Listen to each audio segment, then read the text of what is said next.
So, ang workout natin ngayon ay legs naman tayo. So, napakadali lang kahit sa bahay lang tayo. Ayan, ito yung una kong position sa legs workout.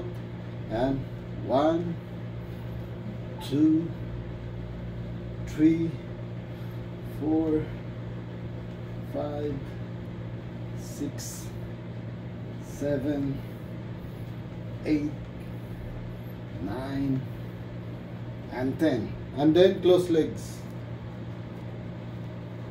And then push down. 1, 2, 3, 4, 5, 6, 7, 8, 9, 10. So, apat na beses nyo. Every position, apat na beses nyo gagawin. So, again, 1, 2, 3, 4, 5, 6, 7, 8, 9, 10. So, yung mga, lalo sa mga panahon na hindi tayo pwedeng maglakad sa labas kasi maulan or masama ang panahon, so ganito lang gagawin nyo sa loob ng bahay. So let's go.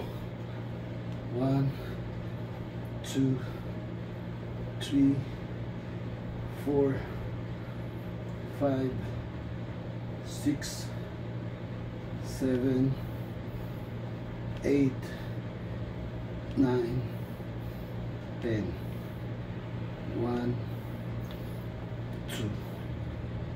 So, yung mga ganitong workout sa ating legs, napaka-simple lang pero napaka-effective. Mabilis mangala yung mga legs natin. At pwede rin kayong gumamit ng mga bagay-bagay lang dyan sa bahay. So, left, right. Tiga-apat na round. So, ganun lang.